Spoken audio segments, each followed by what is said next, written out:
हस्तिनापुर की गुरुकुल भूमि, सुबह की हल्की रोशनी, ठंडी हवा, पत्तों की सरसराहट और दूर बच्चों की तलवारों के टकराने की आवाज। द्रोणाचार्य अपने शिष्यों को धनुर्विद्या सिखा रहे थे। कई राजकुमारों के बीच अर्जुन भी खड़ा था, शांत लेकिन भीतर आग जैसा संकल्प। द्रोणाचार्य ने एक ऊंचे पेड़ की डाल पर लकड़ी का कृत्रिम पक्षी बांधा और सख्त आवाज में बोले, आज देखना है किसका ध्यान सबसे अधिक केंद्रित है। सब एक एक करके निशाना लगाएंगे। सबसे पहले युधिष्ठिर आगे आए। द्रोणाचार्य ने पूछा, तुम्हें क्या दिख रहा है? युधिष्ठिर बोले, गुरुदेव, पेड़, शाखाएं और उस पर बैठा पक्षी।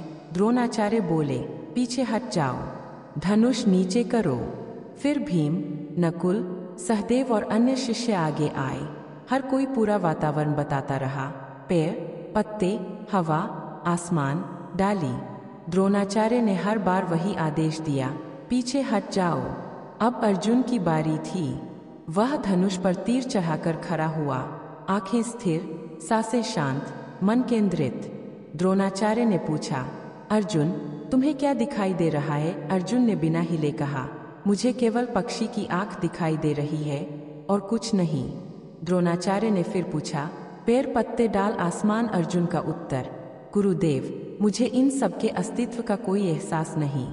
मेरे लिए इस समय संसार केवल पक्षी की आंख है। द्रोणाचार्य की आंखें चमक उठीं। बस यही एकाग्रता धनुर्विद्या का रहस्य है। निशाना लगाओ। अर्जुन ने तीर छोड़ा और पलक झपकने से पहले ही तीर पक्षी की आंख को भेद गया। एक क्षण के लिए पूरा गुरुकुल स्तब्ध था। पहली बार सबको समझ आया कि सफलता का मतलब साधन नहीं, ध्यान का केंद्र है। द्रोणाचार्य अर्जुन के पास आए और बोले, अर्जुन, आज से तुम मेरे श्रेष्ठ शिष्य हो। एक दिन तुम्हारा नाम संसार धनुर्विद्या के साथ लिया जाएगा। उस दिन से अर्जुन और अधिक अभ्यास करने लगा। रात को सब शिष्य सो जाते, लेकिन अर्जुन जलती हुई दीपक की लौ में अभ्यास करता। कभी बारिश में, कभी अंधेरे में, कभी तेज धूप में। उसे पता था, वास्तविक युद्ध में परिस्थितियां अनुकूल नहीं होती, इसलिए वह हर परिस्थिति में अभ्यास करता। एक रात भोजन की थाली में रोटी खाते खाते अनुपम बात हुई। हवा चली और दीपक बुझ गया। अंधेरे में भी अर्जुन के हाथ रोटी का ग्रास धुएं कर अपने मुंह तक ले आए। अर्जुन खिठक गया। जब भोजन अंधेरे में किया जा सकता है तो तीरंदाजी क्यों नहीं?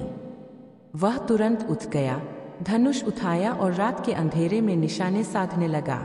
सवेरे द्रोणाचार्य आए। अर्जुन को अंधेरे में अभ्यास करते देखकर मुस्कुराए। अर्जुन, यही निरंतरता और जुनून किसी को साधारण से असाधारण बनाता है। उस दिन से गुरुकुल में एक कहावत बन गई, जहां अन्य लोग रुक जाते हैं, अर्जुन वहीं से शुरू करता है। इसी अभ्यास, एकाग्रता और संकल्प ने अर्जुन को इतिहास का सबसे महान धनुर्धर बनाया और द्रोणाचार्य सदियों तक सर्वश्रेष्ठ गुरु के रूप में पूजे जाते रहे।